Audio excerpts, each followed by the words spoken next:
नमस्कार, मैं हूँ हेमंत शर्मा। आप देख रहे हैं एसटीएन टुडे का खास प्रोग्राम नेताजी से सीधी बात।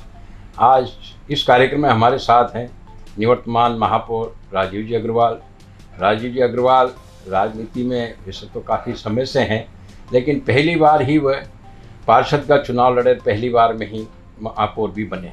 इनके समय पर बहुत शहर में कई ऐसे कार्य हुए हैं जो पहले कभी नहीं हुए।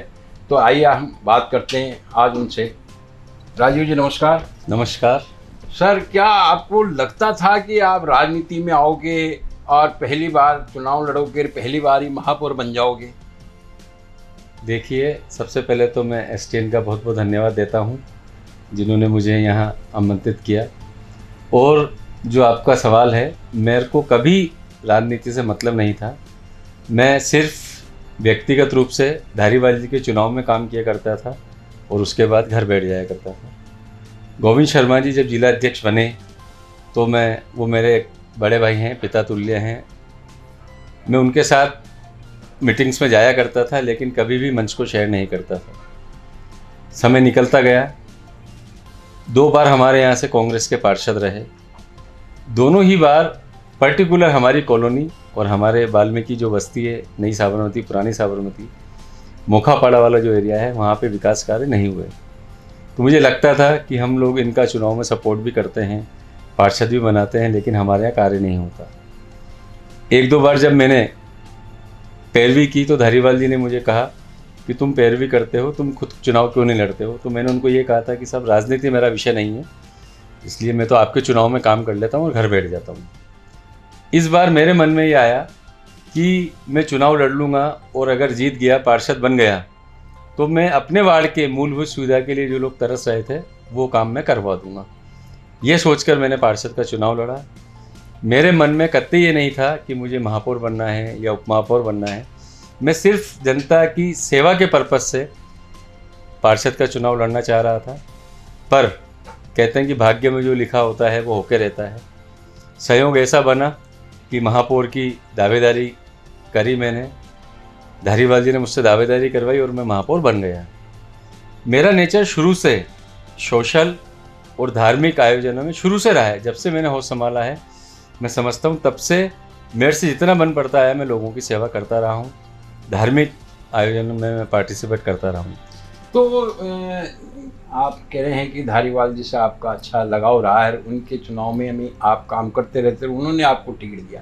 फिर ऐसा क्या वो लगाव खत्म हुआ कि आपने एकदम से कांग्रेस को छोड़ के भारतीय जनता पार्टी को सदस्यता ग्रहण कर लिया, उसमें चले गए? तो ऐसा क्यों हुआ? देखिए, मेरा व्यक्तिगत रूप से बिरला परिवार से भी व्यक्तिगत रूप से संबंध रहा है, शुरू से रहा है, क्योंकि बचपन से ये मानिए मैं उनके पड़ोस में रहा हूँ और वहीं बड़ा हुआ हूँ। 2003 में जब धारीवाल जी और आदरणीय ओम जी आपस में चुनाव लड़े तो मेरी भाग संख्या, मैं सिर्फ मेरी एक भाग संख्या संभालता था, साबरमती वाली जो थी, उसमें मैंने धारीवाल जी के लिए काम किया। मुझे बालू भाई साहब ने कहा भी सही कि अपन पड़ोसी हैं। मैंने कहा बालू भाई साहब, मैं मेरी भाग संख्या संभालता हूँ, इसके अलावा कहीं नहीं जाता, तो मैं आपसे माफ़ी चाहता हूँ। अगर धारीवाल जी जब भी चुनाव नहीं लड़ेंगे तो ये मानिएगा कि मैं आपके फेवर में बैठ जाऊंगा।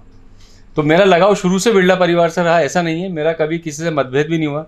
नारायण बिरला जी से मेरे बढ़िया संबंध रहे। ना ही कभी छोटे भाई साहब ने हमारे विपरीत या हमारे खिलाफ कोई काम किया, ना ही ओम भाई साहब ने हमारे खिलाफ कोई डायरेक्शन दिए। तो मैं समझता हूँ उनको पता था कि ये व्यक्तिगत केवल धारीवाल जी के साथ जुड़ा हुआ है, बाकी कभी राजनीतिक रूप से उन्होंने मुझे नहीं देखा था।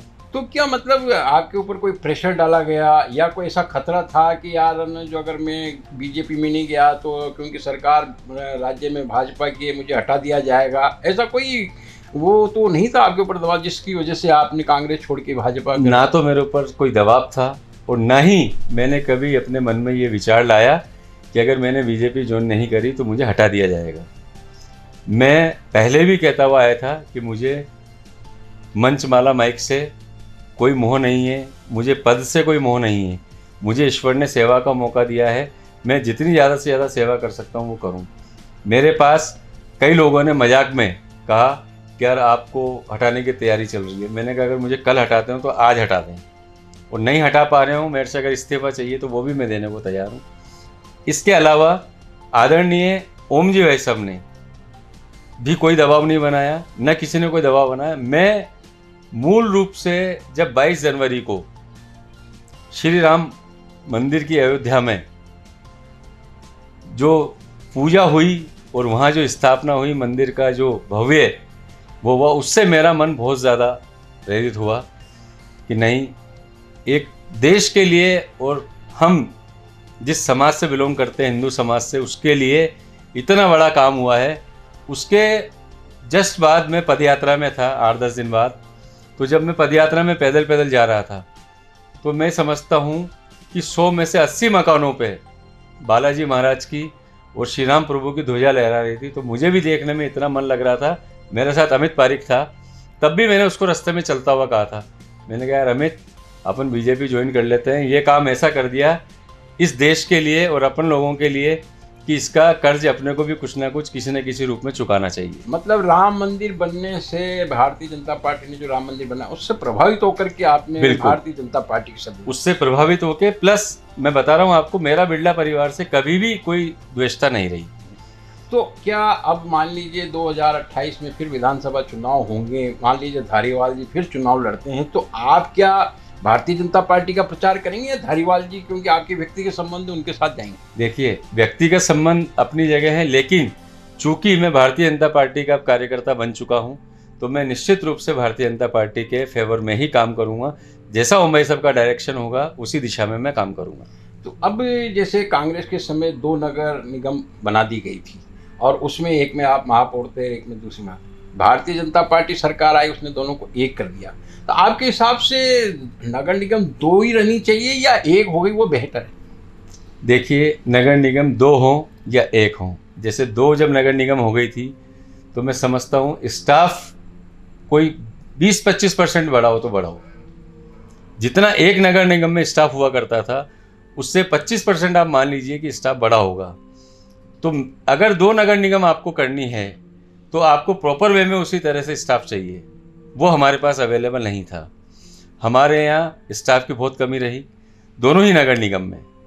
अब जब 1 हो गया है तो मैं समझता हूँ कि अगर इसका सही तरीके से अधिकारियों का डिस्ट्रीब्यूशन किया जाए और उनको फील्ड में उतारा जाए, जैसा कि लोकसभा स्पीकर साहब आदरणीय ओम भाई साहब जब भी आते हैं और अधिकारियों की मीटिंग लेते हैं, वो उनसे यही कहते हैं कि आप फील्ड में रहना सीखें, फील्ड में घूमना सीखें, 4 घंटे फील्ड को दें, तो ही नगर निगम 1 हो या 2 हो व्यवस्थाएं प्रॉपर वे में होगी। अदरवाइज हम 2 के 4 कर देंगे या 4 का 1 कर देंगे या 2 का 1 कर देंगे, अगर अधिकारी फील्ड में नहीं निकलेंगे तो नगर निगम में कुछ भी सुधार होने वाला नहीं है। आप 5 साल महापौर रहे, कुछ टाइम आप कांग्रेस के भी महापौर रहे, कुछ टाइम बीजेपी के रहे, दोनों में क्या अंतर महसूस हुआ आपको? कांग्रेस का रहते हुए आपके काम करने में आसानी रही या भारतीय जनता पार्टी के महापौर बनने के बाद में काम में? क्योंकि आपके अधिकारियों से भी काफ़ी विवाद रहे हैं, मतलब कोई कामों को लेकर के कहें या मतलब किसी नीति को लेकर के कहें, उसको लेकर के। देखिए, जब मैं कांग्रेस में था तब ये मानिए कि 1-1 करोड़ रुपए के टेंडर माननीय उस समय मंत्री महोदय के निर्देश अनुसार हमने लगाए थे। उसके 1-1.5-2 साल बाद हमने 50-50 लाख रुपए के टेंडर लगाए थे। मैं ये समझता हूँ कि उस समय शहर के मैक्सिमम काम जो भी हुए हैं वो यूआईटी के थ्रू हो रहे थे। नगर निगम को जो पैसा यूआईटी से मिलता है वो भी नहीं मिल पा रहा था। तो मैं ये कह सकता हूँ कि उस समय नगर निगम के पास ज़्यादा ऑप्शन नहीं था, वो छोटे मोटे काम ही करवा पा रहा था। रही बात बीजेपी की, तो जब मैंने बीजेपी ज्वाइन की और बीजेपी की सरकार राजस्थान में बनी, उसके बाद से मैं समझता हूँ कि नगर निगम का दायरा बड़ा है और नगर निगम बहुत बड़े बड़े काम करवा रहा है। लेकिन पहले भी आर्थिक स्थिति नगर निगम की ठीक नहीं थी, क्योंकि जो चुंगी पुनर्भरण का जो पैसा आता है उसमें 90% तो वेतन और उसमें चला जाता है, दूसरा सफाई में, निर्माण या विकास के लिए तो कुछ पैसा बचता ही नहीं है। अभी भी हालत यही है, क्योंकि कोई मतलब सोर्सेज जैसे इनकम के, मान लीजिए ये भूखंड बेचने का प्रयास करते हैं लेकिन वो बिक नहीं पाते, यूआईटी से 15% डेवलपमेंट चार्ज मिलना होता है, वो नहीं मिल पाता। अब जरूर 1-2 साल से यूडी टैक्स में जरूर पैसा आ रहा है, तो आपको नहीं लगता है कि या तो गवर्नमेंट को कुछ सहयोग करना चाहिए या मतलब इनको इनकम के सोर्सेज डेवलप करना चाहिए नगर निगम को? देखिए, नगर निगम के पास आज की तारीख में सिर्फ और सिर्फ यूडी टैक्स ही है। उसमें भी मैं तो ओम भाई साहब को बता चुका हूँ, ओम भाई साहब सरकार को लिख भी रहे हैं, यूडी टैक्स के अलावा हमारे पास कोई ऑप्शन नहीं है। परंतु जो अनऑथराइज्ड कंस्ट्रक्शन इस शहर में हो चुके हैं, जिन्हें मैं समझता हूँ तोड़ना संभव नहीं है, जिसमें हॉस्टल्स आ गए हैं, हमारे मेसेस आ गई हैं, या रेजिडेंशियल जो एरिया है हमारा उसमें कॉमर्शियल एक्टिविटीज़ हो गई हैं, इनका सरकार को एक न्यूनतम शुल्क तय करके पेनल्टी के रूप में वो लेना चाहिए। तो मैं समझता हूँ कि 1500 करोड़ रुपए सरकार को कोटा से रेवेन्यू मिल सकता है। दूसरी बात, पीपीपी मोड पर सरकार को जाना चाहिए, नगर निगम को जाना चाहिए, क्योंकि मैं समझता हूँ जिस तरह से हम लोग खर्चा करके टेंडर लगाते हैं, उसमें अगर हम पीपीपी मोड पे चले जाएंगे और उसको हम सब जिम्मेदारी दे दें तो सरकार का पैसा कम लगेगा, पीपीपी मोड वाले का पैसा ज़्यादा लगेगा, और उसका मेंटेनेंस या उसको मेंटेन करने की जिम्मेदारी उसकी रहेगी, तो निगम पे कम भार पड़ेगा। मैं एक आपको उदाहरण देता हूँ, हमारा भीतरिया कुंड, चम्बल गार्डन, हाड़ोती उद्यान, जब मैं मेयर बना तो यहाँ के टेंडर से नगर निगम 20 लाख रुपए की रेवेन्यू पर ईयर चाहता था। उस टेंडर को कोई पार्टिसिपेट नहीं करता था। उन तीनों चीज को संभालने के लिए नगर निगम लगभग 1.5 करोड़ रुपए साल का खर्च करता था, खुद के कर्मचारी लगाकर। तो मैं समझता हूं कि उस टेंडर को 20 लाख की जगह अगर हमें 5 लाख भी मिल रहे हैं तो दे देना चाहिए, तो भी हम लगभग 1.25 करोड़ रुपए सालाना निगम का बचा रहे हैं। तो अब क्या स्थिति है, क्या ठेके पे दिया हुआ है या निगम? अब ठेके पे दिया है, लेकिन अभी भी इस तरह के कई सारी चीजें हैं जिसमें हमारा पैसा बहुत वेस्ट हो रहा है। इसे बहुत ज्यादा कंट्रोल करने की जरूरत है। इसके अलावा जो आप कह रहे हैं फंड की कमी, आदरणीय स्पीकर साहब हड़कों से लगभग 700 करोड़ रुपए हमें दिला रहे हैं, नगर निगम को दिला रहे हैं। तो इसलिए मैं आपसे कह रहा हूं कि नगर निगम में काफ़ी फास्ट मूवमेंट हुआ है, और बड़े बड़े टेंडर जो पिछली सरकार में नहीं लगे थे नगर निगम के द्वारा, वो नगर निगम के द्वारा बीजेपी की सरकार में लगवाए जा रहे हैं। लेकिन जो कह रहे हो ना, आपके 700 करोड़ हुडको से लोन मिल रहा है, लेकिन उसमें पहले गारंटी देनी पड़ेगी। ये प्रक्रिया पिछले 1.5-2 साल से चल रही है, हुडको से लोन आ रहा है, उसके लिए उसके अनुसार जो योजनाएं बना दी गई है, लेकिन अभी लोन का कोई अता पता नहीं है। नहीं, बहुत जल्दी लोन आने वाला है, क्योंकि खुद स्पीकर साहब इसे देख रहे हैं, और ये मानिए वही उन्हीं के प्रयासों से हमें ये हुडको से लोन मिल रहा है, क्योंकि हमारे पास रेवेन्यू जनरेट करने के लिए अभी कोई साधन नहीं है। जब ये कुछ कार्य होंगे तो इससे जो भी रेवेन्यू जनरेट होगा तो हमें ईएमआई उसकी देने में काफ़ी लाभ मिलेगा। आप कह रहे हो कि आय बढ़ाने के लिए है ना जो प्रयास होने चाहिए, आप लोगों ने सामुदायिक भवनों का किराया बढ़ाया, दशहरा मैदान में भी है ना जो किराया वो किया, लेकिन बाद में इससे आप लोगों को बेक आना पड़ा। ऐसा क्यों हुआ? जब आय बढ़ाने के लिए डिसीजन ले लिए तो उनको वापस क्यों लेना पड़ा? देखिए, हमारे कई सारे सामुदायिक भवन ऐसे हैं जिनको जितना किराया हम लेना चाहते हैं उसकी सार संभाल वैसी नहीं है। आम जनता को भी हमें देखना पड़ता है। जैसे अभी सिटी बसें हमारे यहाँ चल रही है, तो मैं समझता हूँ सिटी बस में जनता को सुविधा देने के लिए सरकार की जो योजना है उसके तहत लगभग हम 50 लाख रुपए सालाना, या ये कह लीजिए आप मंथली, हम घाटे में रहकर भी सेवा दे रहे हैं। तो कई कार्य ऐसे हैं जो जनता को सुविधा देने के लिए सरकार को करने ही पड़ते हैं, उसमें चाहे घाटा लगे। नहीं, पर डिसीजन आपने पैसा बढ़ाने का ले लिया, जैसे दशहरा मैदान का लिया था कि साहब वहाँ पैसा लिया जाए, लेकिन फिर वो उसको निःशुल्क कर दिया, तो उससे तो नुकसान ही है ना। जब आप है ना जो 80 करोड़ रुपया उसके डेवलपमेंट पे लगा चुके दशहरा मैदान के, आया पहले ये था कि साहब उससे काफ़ी इनकम होगी, वो कुछ नहीं रहा। देखिए, दशहरे मैदान में मैं समझता हूँ जितने भी कार्यक्रम हो रहे हैं सब धार्मिक आयोजन होते हैं या सामाजिक कार्यक्रम होते हैं, और वो एक तरह से कोई भी संस्था करवाने वाली जो है वो डोनेशन कलेक्ट करके उस काम को कराती है। तो इसमें मेरी सोच भी ये रहती थी कि जो संस्थाएं धार्मिक आयोजन कर रही है, सामाजिक सुधार के कार्य कर रही है, उनको केवल हम अगर जगह निःशुल्क उपलब्ध करा देते हैं, उसके बाद भी टेंट, लाइट, अन्य जो भी खर्चे हैं वो सब संस्था ही करती थी। और जगह का हम किराया अगर इनसे 20,000 रुपये या 25,000 रुपये ले भी लेते हैं, तो मैं समझता हूँ कि भविष्य में नगर निगम को जब सहयोग की ज़रूरत पड़ती है आपने देखा होगा नगर निगम कई बार अभियान चलाती है, उसमें लोगों को जोड़ती है, फिर वो लोग नगर निगम का सहयोग क्यों करेंगे? कोई भी संस्था नगर निगम का सहयोग क्यों करेगी? आज अगर नगर निगम आपका सहयोग नहीं कर रही है तो आप नगर निगम का सहयोग क्यों करेंगे? आपने पिछले 5 साल में दशहरा मेला खूब भरा, 3 साल कांग्रेस टाइम पे भरा, 2 साल भारतीय जनता पार्टी के कार्यकाल में भरा। क्या अंतर महसूस किया, या वही परिपाटी चल रही है, या 3 साल बेहतर मेला रहा या 2 साल बेहतर मेला रहा? आपकी नज़र में क्या है? देखिए, मेले की अगर हम बात करें तो मैं समझता हूँ 2022, 23, 24, 25 4 साल हमारे बोर्ड में मेला भरा। मेले में व्यक्तिगत रूप से ध्यान देने की ज़रूरत है। कांग्रेस के समय में मंजू मेहरा जी अध्यक्ष थी, बीजेपी के समय में हमारे विवेक जी अध्यक्ष थे।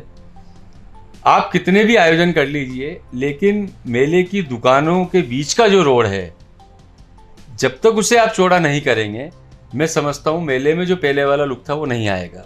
तो आप तो खुद ना जो 5 साल महापौर रहे, तो आपने ऐसा सुझाव नहीं दिया कि इस रोड को चौड़ा किया जाए या जो भी समस्या उनको दूर किया जाए? देखिए, जब मंजू जी अध्यक्ष थी तब भी मैंने ये सुझाव दिया था कि इनकी चौड़ाई बढ़ा ली जाए, लेकिन अधिकारियों ने उसे स्वीकार नहीं किया।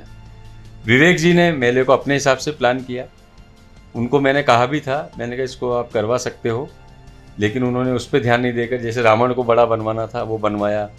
इस तरह के उनको जो लगा उन्होंने अपने हिसाब से किया। मेले में मेरा 4 साल में बहुत ज़्यादा इंटरफेयर नहीं रहा। मैंने मंजू जी के समय ज़रूर मंजू जी को कहा था, मैंने कहा मंजू जी इस मेले को इतना भव्य किया जा सकता है कि लोग याद रखेंगे, लेकिन चूंकि उस समय मेरे अनंत चतुर्दशी का कार्यक्रम होता है और मैं 10-12 दिन कैथुनी पोल पे व्यस्त रहता हूँ, उस बीच में उन्होंने अपने हिसाब से सारे डिसीजन ले लिए, तो मैंने उसके बाद से मेले में इंटरफेयर करना छोड़ दिया। विवेक जी जब अध्यक्ष बने, मैंने 1-2 बार उनसे चर्चा करी, पर मुझे ऐसा लगा कि अपने हिसाब से करना चाहते हैं, तो मैंने वहाँ से भी अपने आप को बैक कर लिया, क्योंकि मेरा नेचर ये रहा है कि कोई व्यक्ति अगर अपने हिसाब से किसी चीज़ को बढ़िया करना चाहता है तो मैं फिर बैक हो जाता हूँ। तो दशहरे मेले में गंगा जमुनी तहजीब रहती है, हिंदू मुस्लिम सब एक साथ उसमें आते हैं, मिलते हैं, जुलते हैं, लेकिन कुछ कार्यक्रम जो वर्षों से चले आ रहे थे, चाहे कव्वाली हो, मुशायरा हो या और हो, इनको यहाँ तक कि राजस्थानी कवि सम्मेलन को भी हटा दिया था, बाद में जिसको जोड़ा। तो क्या लगता है कि इन चीज़ों को बंद कर देना चाहिए क्या? देखिए, ये उस समय क्या सोच के मेला अध्यक्ष ने डिसीजन लिया मैं नहीं जानता, लेकिन हाड़ौती में हम रह रहे हैं। हाड़ौती के नाम से राजस्थान में कोटा को जाना जाता है। अगर हम यहाँ हाड़ौती कवि सम्मेलन नहीं कराते हैं या जो परंपराएं पुरानी चल रही हैं, मैं समझता हूँ अगर आपके पास समय का अभाव है तो एक दिन में 2 कार्यक्रम भी किए जा सकते हैं, 3 कार्यक्रम भी किए जा सकते हैं। और मेला तो सभी का है। आदरणीय स्पीकर साहब भी खुद मेले में घूमते हैं और मैंने देखा वो छोटे छोटे दुकानदार जो हाथ में डंडे पे सामान बांध कर बेचते हैं, उन्होंने उनसे भी चर्चा करी और उनसे पूछा तो उन्होंने कहा कि साहब मैं 500 रुपये रोज़ कमा लेता हूँ, मैं 1000 रुपये रोज़ कमा लेता हूँ। बोले आप सोते कहाँ हो? बोले साहब खाली जगह में सो जाते हैं। बोले फ्रेश कहाँ होते हो? बोले जंगल में हो जाते हैं। तो आदरणीय स्पीकर साहब ने उस समय कहा कि ऐसे कम से कम 1000 लोगों के लिए एक व्यवस्था होनी चाहिए जहाँ पे ये लोग सो लें, उसके आसपास इनके भोजन की व्यवस्था हो, इनके नहाने की व्यवस्था हो। तो मैं समझता हूँ उनका जो विज़न है तो उसको देखते हुए ये इस साल का मेला भरना चाहिए। तो उस विजन पे पहले काम हुआ कि भाई इनके नहाने के, सोने के, खाने की व्यवस्थाओं के? ये बिल्कुल लास्ट ईयर की बात है। तो मैं समझता हूँ इस बार जो मेला भर रहा है निश्चित रूप से अस्थायी रूप से उनकी कोई ना कोई व्यवस्था स्पीकर साहब द्वारा की जाएगी, क्योंकि पूरे हिंदुस्तान से लोग, यूपी से, उत्तराखंड से, पंजाब से, हरियाणा से, बिहार से, यहाँ तक के लोग मेले में सिर्फ कोटा के मेले को करने आते हैं। तो जो पिछला मेला है वो अपनी उपलब्धियों के लिए जाना जाएगा कि सबसे विश्व का सबसे ऊंचा रावण बनाया इसके लिए जाना जाएगा, या वो रावण नहीं जला इसलिए जाना जाएगा, या वहाँ कुछ अव्यवस्थाएं रही, कुछ कार्यक्रम बंद कर दिए इसके लिए जाना जाएगा? आप ये तो देखिए जनता है, इसका कुछ नहीं कह सकते, लेकिन रावण बहुत बढ़िया बनाया था, बहुत ऊंचा बनाया था, पर वो जल नहीं पाया, वो जो भी कारण रहे होंगे। हालांकि उसमें मैं समझता हूँ कि मैंने व्यक्तिगत रूप से, कुरैशी जी और भुवनेश जी मेरे साथ थे, जो बाहर से रावण बनाने वाले आए थे उनको मैंने आगाह किया था, मैंने कहा बनाइए, लेकिन ये पूरा जल जाए ऐसी व्यवस्था जरूर रखिएगा, क्योंकि वो उन्होंने जो मुझे बताया था कि हम इस पर वेलवेट का कपड़ा लगा रहे हैं जिससे बरसात में ख़राब नहीं होगा, तो मैंने उसी टाइम उनको कहा था कि ये वेलवेट का कपड़ा आग नहीं पकड़ता है, ये जहाँ इसको फ्लेम मिलेगी वहाँ धीरे धीरे धीरे धीरे जलेगा। तो आप इसके अंदर कोई ना कोई ऐसी व्यवस्था रखना जिससे जल जाए। प्लस उसने जो बांस लगाए थे वो भी बहुत ज़्यादा उसने लगा दिए थे। खुद मैं 1.5 घंटा उसके वहीं बैठा था, कुरैशी जी मेरे साथ थे, भुनेश जी मेरे साथ थे। मैंने उसको आगाह किया था, मैंने कहा आप इसको ध्यान रखिएगा, और उसने कहा नहीं मैं कर चुका हूँ। वो भी ओवर कॉन्फिडेंस था और उसी का खामियाजा हमें भुगतना पड़ा कि इतना बड़ा रावण पूर्ण रूप से नहीं जल पाया था।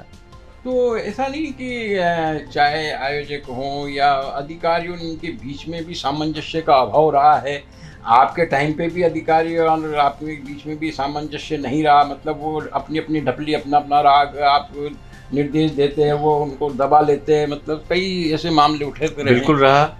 अधिकारी अपने हिसाब से निगम को चलाना चाहते हैं। मैंने तो ये भी देखा है कि बहुत छोटी छोटी शिकायतें जिसे तुरंत रूप से पूरा किया जा सकता है या समाधान किया जा सकता है, उसको भी लेकर 10-10 दिन तक बैठे रहते हैं। ऐसा नहीं होना चाहिए। मैं था उस समय, मैं इनको यही कहता था, मैंने कहा जो काम आम जनता का हो सकता है उसे तुरंत करिए, और जो नहीं हो सकता उसके लिए नगर निगम के चक्कर मत कटवाइए। आप उनको क्लियर मना कर दीजिए कि ये काम आपका इस वजह से नहीं हो सकता।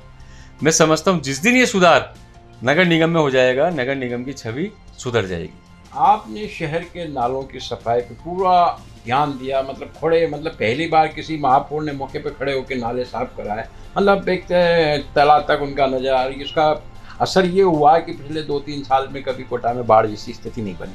लेकिन अब आपके नहीं रहने के बाद मैं अभी देख रहा हूँ आपने जो व्यवस्थाएं की उन नाले की, वो वापस पुराने उस पर आ रही है। तो इसको लेकर के आप अधिकारी को सचेत नहीं कर भाई यार ये मैंने व्यवस्था की तो इसको आगे बढ़ाओ, ऐसा कुछ? बिल्कुल आपकी बात सही है। मैं को ये मानिए कि लगभग 95 से जहाँ जहाँ बरसात का पानी भरता था, मेरे को घूमने का शौक़ रहा है कि कहाँ कितना पानी भर रहा है, कैसे भर रहा है, क्यों भर रहा है। तो जब मैं महापौर नहीं था और यूआईटी सेक्रेटरी भवानी सिंह जी थे, वो मैं जवाहर नगर में आ रहा था, तो नर्सरी के वहाँ से जो रेजोनेंस की पुलिया है वहाँ से ट्रैफिक को बंद किया हुआ था, क्योंकि जवाहर नगर रोड पे पानी बह रहा था और पानी बहुत ज़्यादा था। मैं वहाँ पे कार खड़ी करके पैदल पैदल उनके पास आया, तो वो मुझे जानते थे। बोले राजू भाई कहाँ घूम रहे हो? मैंने कहा ऐसे ऐसे पानी देखने आया था। तो जवाहर नगर की जनता उन पे नाराज़ हो रही थी, और उस समय शायद कीर्ति मैडम हुआ करती थी, उपायुक्त थी या जो भी थी, वो भी वहाँ आई थी, पर वो जा चुकी थी। तो वो कह रहे थे कि इनकी सफाई कराने का जिम्मेदारी नगर निगम की है। मैं यूआईटी में हूँ लेकिन खड़ा हूँ, और ये लोग कह रहे हैं ये दीवार तोड़ने से इस पानी का समाधान होता है। तो मैंने उनको कहा, मैंने कहा भाई साहब आप इसको तुड़वा दीजिए। बोले साहब 4 फीट 5 फीट नाले में पानी चल रहा है, वहाँ पे मशीन जाना संभव नहीं है। एयरपोर्ट की एक बाउंड्री वाल तोड़ने से वो पानी एयरपोर्ट में फैल जाता था और इधर का लेवल डाउन हो जाता था।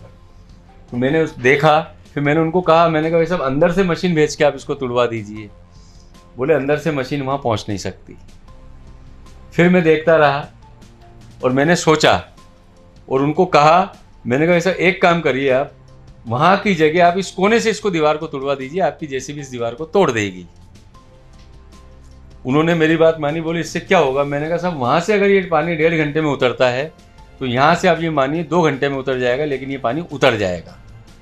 इतना सा फर्क पड़ेगा लेकिन पानी उतरना चालू हो जाएगा। उन्होंने, मैं भी वहीं खड़ा था, मेरे सामने जेसीबी वाले को कहा। हरीश जी उस समय सफाई के चीफ हुआ करते थे, वो भी वहीं खड़े हुए थे, उनकी टीम भी वहीं खड़ी हुई थी। मैंने कहा, उन्होंने जेसीबी से वो दीवार तुड़वाई। दीवार तुड़वाने के बाद जब 2-3-5 मिनट बाद मैंने देखा तो पानी ने अपनी वाटर लाइन छोड़ दी थी, यानी कि पानी ने डाउन होना चालू कर दिया था।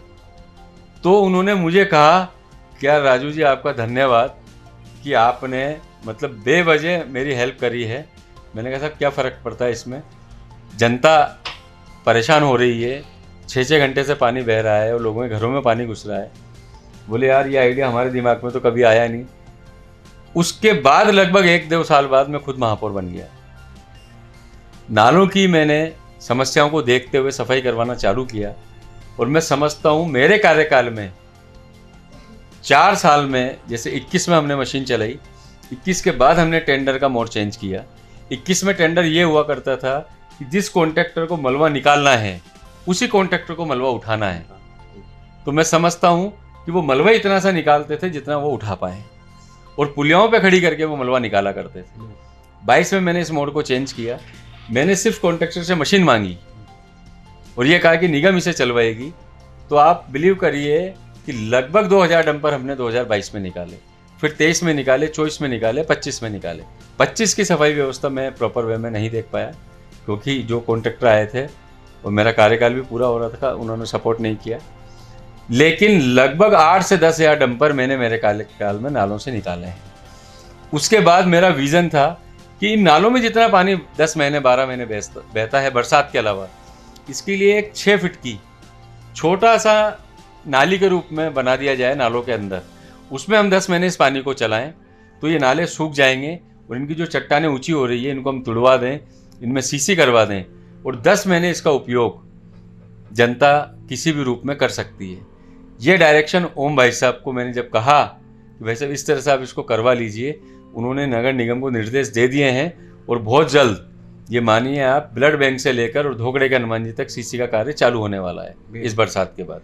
तो उन्होंने समझा इस चीज़ को और आगे भी मैं उनसे भी रिक्वेस्ट कर रहा हूँ और आप देखिएगा बहुत जल्द वो टेंडर लगवा कर जो प्लान मैंने ब्लड बैंक से और धोखड़े के हनुमान जी तक कर रखा है, इस प्लान को वो पूरे शहर के बीच में से जो नाले आ रहे हैं उसमें करवा देंगे तो लोगों को मच्छर, मक्खी, गंदगी, बदबू सबसे निजात मिल जाएगी। तो इस कार्य में आपको अधिकारियों का कहते हैं पूरा सपोर्ट नहीं मिला, आपने प्रयास पूरे किए लेकिन अधिकारी कोई न कोई उसमें रुकावट डालते रहे।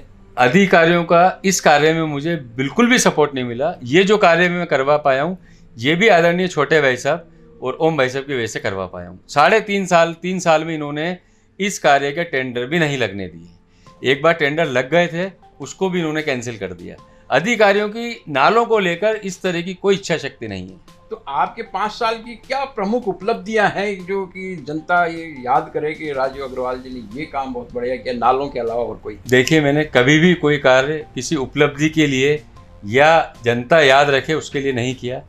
मैंने अपना जितना समय मैं निगम को दे सकता था उतना दिया और मैं चाहता भी नहीं हूँ, मेरा कभी ये मन भी नहीं रहा, मेरे से जितनी सेवा हो पाई मैंने करी। हाँ, मैं ये समझता हूँ कि मेरे पास कोई भी आम आदमी जो मुझे नहीं जानता या मुझे जानता है, वो अगर मेरे पास आया किसी भी कार्य को लेकर, उसका कार्य करवाने का हर संभव प्रयास मैंने किया है। ये फीडबैक आप कोटा में जो भी मेरे पास आया हो, मैं नहीं जानता कौन कौन आया। इवन मैं कई बार जब चैम्बर से उठकर फील्ड में जाता था और मुझे कोई बाहर मिल जाता था, मैं उससे भी पूछ लेता था कि आपको मेरे से कोई काम तो नहीं है, मैं जा रहा हूँ। तो इवन कई बार उत्तर नगर निगम से रिलेटेड लोग मुझे मिले, उनका कार्य भी मैंने करवाया। तो अब राजीव अग्रवाल आने वाले निकाय चुनाव में पार्षद का चुनाव लड़ेंगे या 2028 में एमएलए बनने की तैयारी करेंगे? ना तो मुझे पार्षद का चुनाव लड़ना है, न ही मुझे एमएलए का चुनाव लड़ना है। मैं आदरणीय छोटे भाई साहब, ओम भाई साहब के सानिध्य में उनके दिशा निर्देश अनुसार कार्य करूँगा। मेरा पहले भी मन नहीं था, आगे भी कोई मन नहीं है, क्योंकि मैं ये समझता हूँ कि जो भाग्य में होता है वो अपने आप समय पर आपको मिल जाता है। आज मुझे बिरला परिवार का जो प्यार और आशीर्वाद मिल रहा है, मैं समझता हूँ यही मेरे लिए बहुत बड़ी उपलब्धि है। आप सालासर बालाजी के भी अच्छे भक्त हैं और हर साल पैदल यात्रा भी जाते हैं, तो ये यात्रा इससे ही कोई आपको कहते हैं ना कि शक्ति मिलती है काम करने की, लोगों को काम करने की, तो आगे भी कोई ऐसी योजना है आपकी? मैं बता रहा हूँ, यात्रा मेरी निरंतर जारी है। मैं महापौर रहा तब भी मेरी यात्रा निरंतर जारी रही, आगे भी जारी रहेगी। मेरे मन में, मैं हकीकत में बता रहा हूँ, कोई झूठ नहीं बोल रहा, मैं हमेशा से ये मान के चलता हूँ कि समय से ज़्यादा भाग्य से पहले किसी इंसान को कुछ नहीं मिल सकता।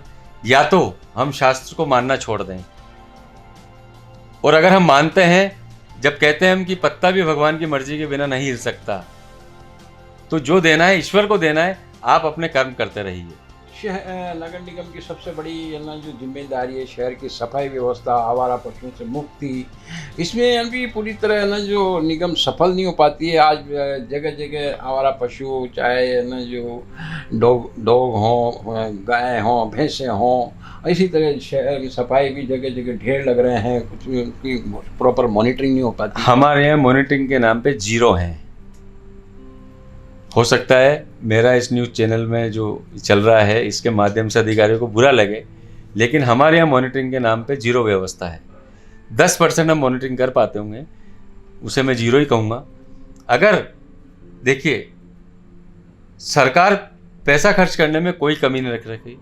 आदरणीय स्पीकर साहब के सख्त निर्देश हैं कि सफाई में जितना पैसा खर्च हो जाए, लेकिन मुझे शहर की सफाई चाहिए। अधिकारियों की जिम्मेदारी बनती है। मैं एक छोटा सा एग्जाम्पल आपको बताता हूँ। हमारे घर में जो हम काम करवाते हैं वो मैं समझता हूँ 40 साल खराब नहीं होता। हमारे यहाँ का ड्रेनेज सिस्टम कभी 40 साल में ब्लॉक नहीं होता, तो सरकार का क्यों हो रहा है?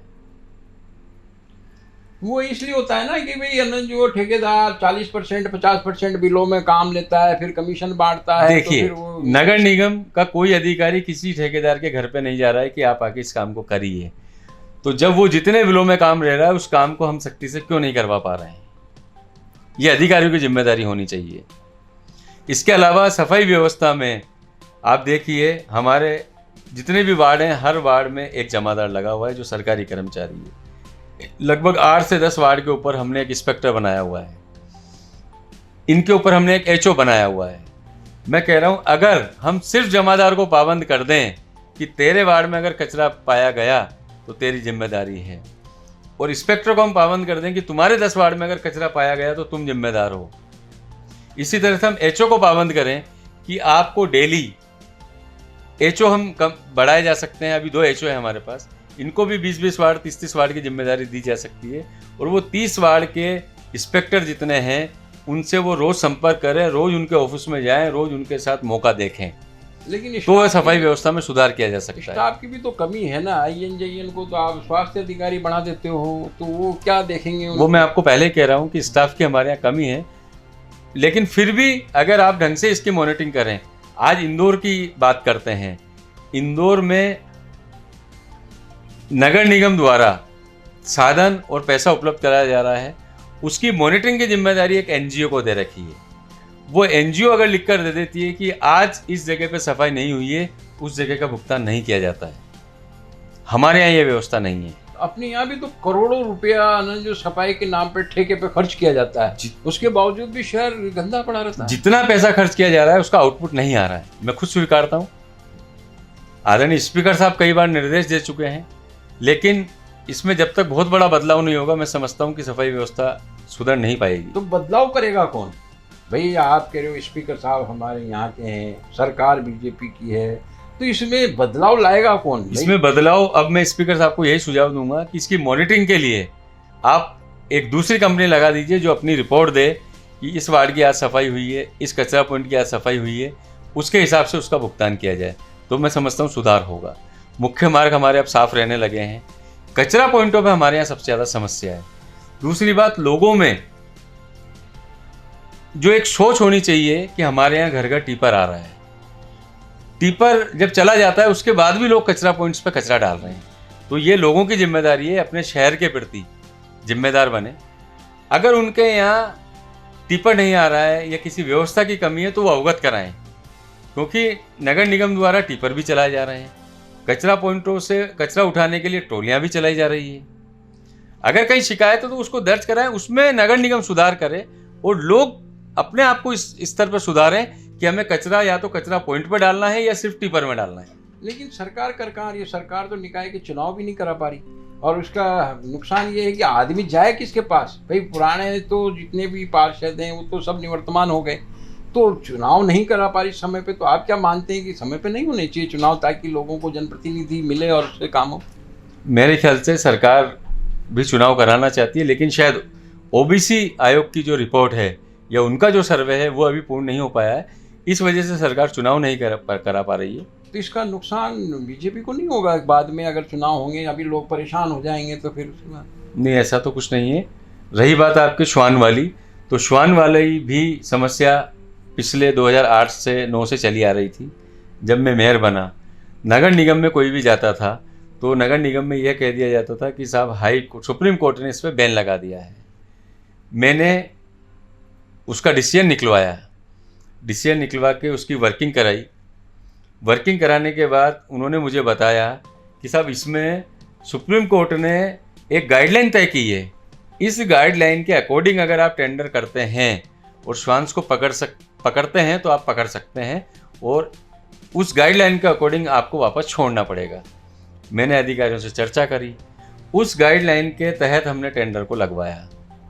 टेंडर लगवाने के बाद हमने श्वानों को पकड़ा, उनकी नसबंदी की, उनको रेबीज का इंजेक्शन लगाया, और 4-5 दिन का जो समय होता है वो पूरा होते ही हमने उनको वापस उसी स्थान पर छोड़ना चालू किया। तो लोगों को कुछ राहत मिली।